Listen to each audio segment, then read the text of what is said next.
Celebrate कर रहे हैं वर्ल्ड अर्थ डे, जो हम लोग मनाते हैं हर साल 22 अप्रैल को।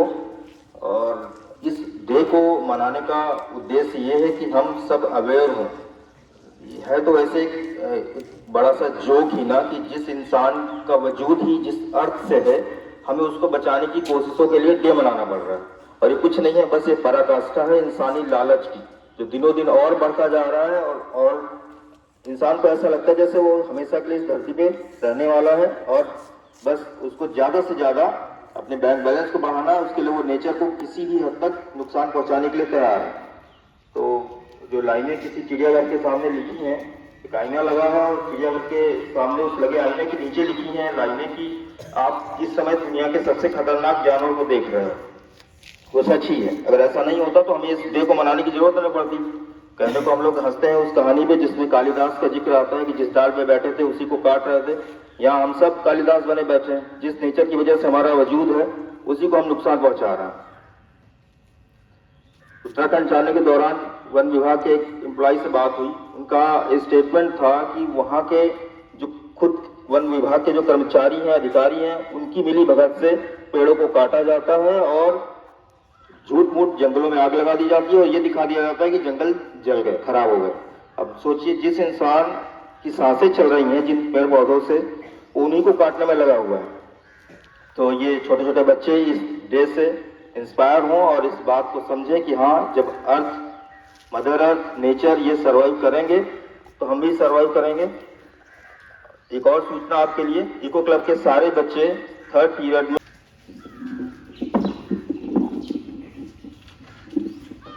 Good morning, Assembly. Today's thought is, if every day were Earth Day, we would not be in the mess we are in. I repeat my thought. If every day were Earth Day, we would not be in the mess we are in. Thank you. Have a glorious day. Assembly, today news headlines are: the theme for World Earth Day 2025 is Our Power, Our Planet. This theme focuses on the global shift to renewable energy and calls for a tripling of global clean electricity generation by 2030. It encourages individual, organizations, and governments to embrace renewable energy sources and build a sustainable future. It's a day to promote environmental education, activism. Good morning, Assembly. Welcome to my morning Assembly quiz. My first question goes to class 6th standard. When was the first Earth Day celebrated? I repeat my question. When was the first Earth Day celebrated? Right answer, in 1970. My second question goes to class 7th standard. The first Earth Day eventually led to the creation of which government agency? I repeat my question. The first Earth Day eventually led to the creation of which government agency? Right answer, EPA, the Environmental Protection Agency. My third question goes to class 8th standard. Which president created the EPA? I repeat my question. Which president created the EPA?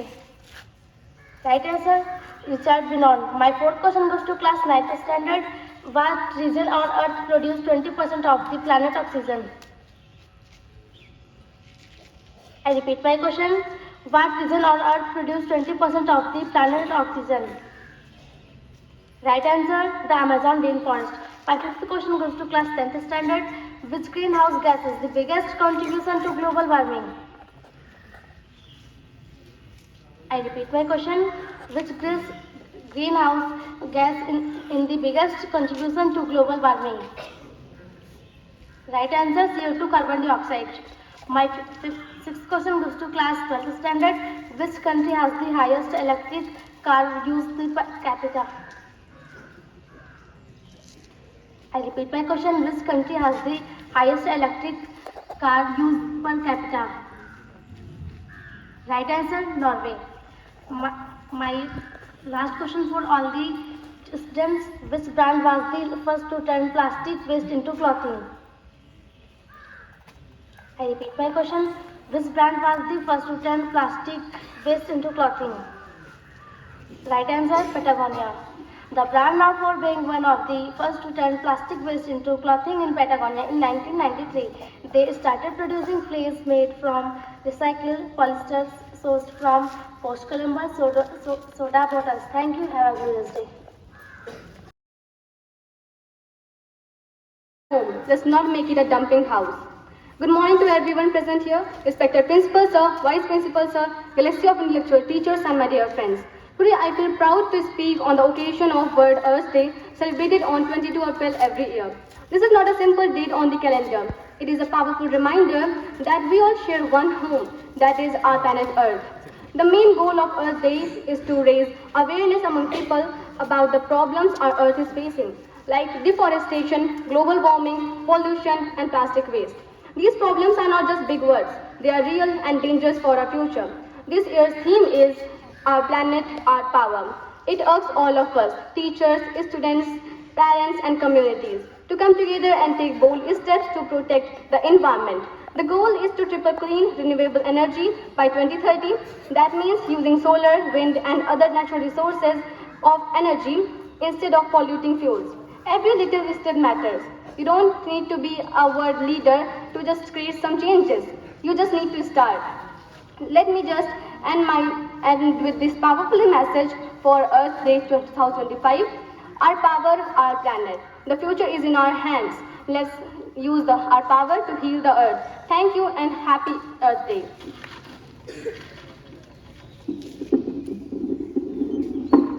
माटी से ही जन्म हुआ है, माटी में ही मिल जाना है, धरती से जीवन अपना, धरती पे सजे है सब सपना। आदरणीय प्रचार महोदय, उप प्रचार महोदय, वंदनीय शिक्षक में प्रिय सहपाठियों, आप सभी को सुप्रभात। मैं देवेंद्र कुमार शिवाली कनिष्ठ की ओर से अपने संभाषण के साथ उपस्थित हूँ, जिसका शीर्षक है पृथ्वी दिवस। पृथ्वी दिवस हर साल 22 अप्रैल को मनाया जाता है। यह एक खास दिन है जो हमें हमारी धरती की देखभाल करने और पर्यावरण को अपने सर्वोत्तम प्रयासों से बचाने की सीख देता है। प्रदूषण, वनों की कटाई और प्लास्टिक का अत्यधिक उपयोग जैसे कई कारण हमारी धरती के लिए खतरा बनते जा रहे हैं। एक जिम्मेदार नागरिक होने के नाते यह हमारी जिम्मेदारी है कि अपने पर्यावरण की और अपनी अर्थ को बेहतर से बेहतर बनाने के लिए लगातार प्रयास करते रहें, न कि केवल प्रयास करने का दिखावा। हमें पेड़ लगाने चाहिए, हमें आसपास की सफाई रखनी चाहिए और प्लास्टिक का उपयोग कम से कम करना चाहिए। एक छोटा कदम भी बड़ा बदलाव ला सकता है। हम छोटे छोटे कदमों से बड़ा बदलाव ला सकते हैं, जैसे पेड़ लगाना, पानी और बिजली की बचत करना और प्लास्टिक की जगह पर्यावरण अनुकूल बैग्स का उपयोग करना। सभी कदम हमें एक सत्य भविष्य सस्टेनेबल फ्यूचर की ओर ले जा सकते हैं। अंत में मैं अपनी वाणी को चंद लाइनों के साथ विराम देना चाहूँगा। धरती कह रही है बार बार, सुन लो मनुष्य मेरी पुकार। बड़े बड़े महलों को बना के मत डालो मुझ पर भार, पेड़ पौधों को नष्ट करके मत उजाड़ो मेरा संसार। धरती कह रही बस यही पुकार। धन्यवाद। जय हिंद, जय भारत।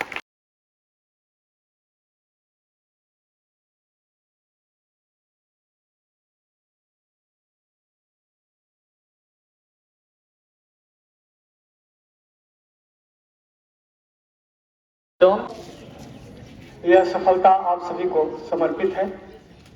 अपने देश में तमाम ऐसे विद्यालय हैं, तमाम ऐसे बच्चे हैं जिन्हें विद्यालय नसीब नहीं हुआ, और इस विद्यालय में बड़े दुख के साथ बताना पड़ रहा है कि कुछ ऐसे बच्चे हैं जो बेहतर विद्यालय, बेहतरीन शिक्षक, बेहतरीन विद्यालय प्रोफेसर होने के बावजूद भी समुचित परिश्रम नहीं कर रहे हैं। ऐसे बच्चों के लिए ही चंद पंक्तियां मैं समर्पित करना चाहता हूं।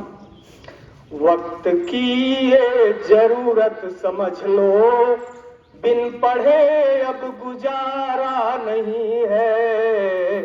वक्त की ये जरूरत समझ लो, बिन पढ़े अब गुजारा नहीं है। वक्त की ये जरूरत समझ लो, बिन पढ़े अब गुजारा नहीं है। न कोई रहनुमा ना हुकूमत, कोई भी अब सहारा नहीं है।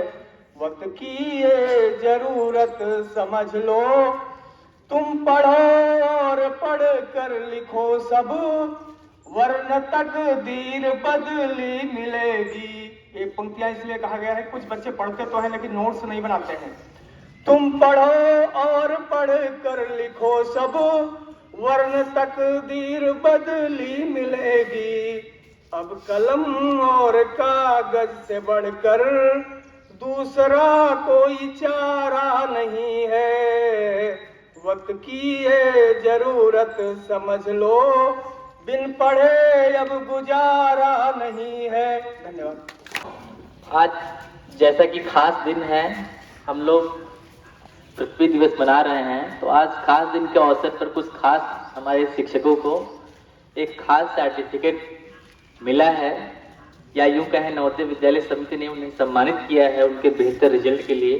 तो सर्वप्रथम मैं इस सर्टिफिकेट पे एक को पढ़ के सुनाता हूँ, इसमें लिखा क्या है। यह है सर्टिफिकेट नवोदय विद्यालय समिति द्वारा AISSE/AISSCE 2024 में बेंचमार्क प्राप्त करने के लिए अभिज्ञान प्रमाण पत्र। यह प्रमाणित किया जाता है कि श्री राम पांडे PGT हिंदी जवाहर नवोदय विद्यालय बाराबंकी लखनऊ संभाग ने केंद्रीय माध्यमिक शिक्षा बोर्ड नई दिल्ली द्वारा आयोजित अखिल भारतीय सेकेंडरी स्कूल परीक्षा व अखिल भारतीय सीनियर सेकेंडरी प्रमाण पत्र 2024 में विषय हिंदी में नवोदय विद्यालय समिति द्वारा निर्धारित बेंचमार्क 85.70 विषय औसत के साथ प्राप्त की। प्यारे बच्चों, सर के लिए तालियां हो जाएं। मैं आमंत्रित करना चाहूंगा आदरणीय श्री राम पांडे सर को और प्राचार्य महोदय से अनुरोध है सर को सम्मान देकर। अगली कड़ी में हमारे विद्यालय की एक और शिक्षिका, अब नाम गेस कर सकते हैं, हमारी PGT बायो मैडम रश्मि मैडम को भी ये सम्मान प्राप्त हुआ है। इनको भी बहुत बहुत बधाई।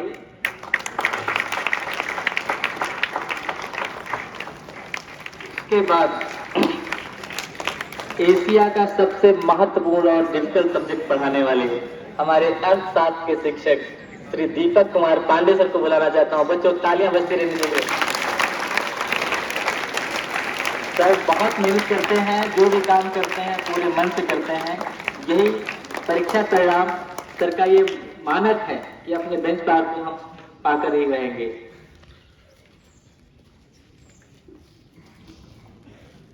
बच्चों तालियां बजती रहे भाई। उसके पश्चात हमारे विद्यालय की शिक्षिका श्रीमती मंजू यादव मैडम, इसके लिए तालियां हो जाएं। 87.56। हम लोग इंग्लिश वाले को के आसपास ही भटक नहीं सकते हैं। बच्चों हम चाहते हैं कि नेक्स्ट टाइम मंजू मैडम से पहले हम अंग्रेजी वालों का नाम आना चाहिए। मेहनत करना है इसके लिए।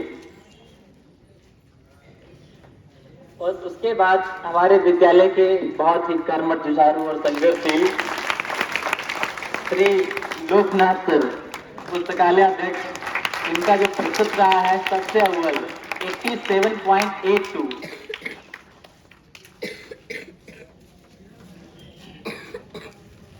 बच्चों तालियां लाइन करके भी बच्चे रहनी चाहिए भाई। धन्यवाद सर। और मैं इस कड़ी में एक शिक्षक को बुलाना चाहूंगा पांडे सर को कि इस सफलता को हासिल करने के बाद 2-4 शब्द जरूर कहें। आदरणीय पांडे सर। तो इसका सारा श्रेय मेरे लाइब्रेरी साइंस के बच्चों को जाता है। काफी मेहनत करी उन्होंने। और इसके साथ में भी रिस्पेक्टेड प्रिंसिपल सर को भी मुझे लगता था कि पुस्तकालय अध्यक्ष का काम करते करते पुस्तकालय विज्ञान पढ़ाने का कार्य मैं कैसे कर पाऊंगा, क्योंकि पहली बार ऐसा हुआ। और फिर भी सर ने मेरे टैलेंट को पहचाना और मुझे बूस्टिंग करते रहे और वाकई में चीजें होती गई। तो सर को बहुत बहुत धन्यवाद और मेरे पुराने जो बच्चे थे उनको बहुत बहुत धन्यवाद। Thank you. और जहाँ तक परीक्षा फल की बात होती है तो निश्चित रूप से हम अपनी तरफ से तो प्रयास करते ही हैं, लेकिन हमारा प्रयास से कुछ नहीं होने वाला है। और ये हम नहीं, आप बच्चे भी अच्छी तरह से जानते हैं कि हम तो केवल एक मार्गदर्शक की तरह कार्य करते हैं। आप सभी बच्चे कहीं ना कहीं अपनी लगन और हमारे प्रति अपना विश्वास दिखाते हैं, तब जाकर ये परीक्षा फल हमें प्राप्त होता है। निश्चित रूप से जो कुछ भी हमें इस सर्टिफिकेट के रूप में मिला है, उसमें मैं जहाँ तक मानती हूँ हमारा शायद 20-25% ही रोल रहा होगा और बाकी 75% आप लोगों की मेहनत और लगन का नतीजा है। तो निश्चित रूप से ये तालियां आपके लिए बजनी चाहिए, क्योंकि ये आपकी मेहनत का ही परिणाम है जो हमें इस सर्टिफिकेट के रूप में प्राप्त हो रहा है।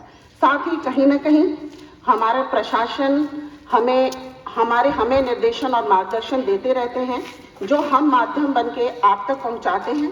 और आप हमारी बातों को सुनते हैं, उसका अनुपालन करते हैं, तब जाकर हमें यह परीक्षा फल मिलता है। इस प्रकार से मैं समझती हूँ कि इसे प्राप्त करने में हमारे विद्यालय की हर एक कड़ी कहीं ना कहीं से जुड़ी होती है। तो मैं इस जो मुझे प्राप्त हुआ है सर्टिफिकेट, इसके लिए मैं पूरे विद्यालय को कहीं ना कहीं से धन्यवाद देती हूँ और खास करके अपने प्यारे बच्चों को बहुत बहुत धन्यवाद। बहुत कुछ सीखना है, सपोर्ट करना है। और अरे अपनी बायो मैडम तो कैसे छूट सकती हैं, हमारी ममता मई माँ के रूप में प्रसिद्ध आदरणीय रश्मि मैडम भी आए हैं। वो धन्यवाद सर। सभी शिक्षकों ने बहुत अच्छी अच्छी बातें कही ही दी हैं आप लोगों के बारे में।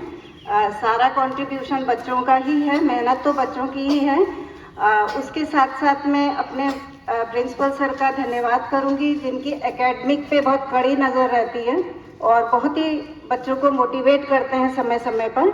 और हमारे वाइस प्रिंसिपल सर जो कि हमारे ही सब्जेक्ट के हैं, उन्होंने भी टाइम टाइम पर बच्चों को मोटिवेट करके और भी गाइड करके और हमें भी गाइड करके इस चीज़ में योगदान दिया, जिसकी वजह से ये सर्टिफिकेट प्राप्त हुआ।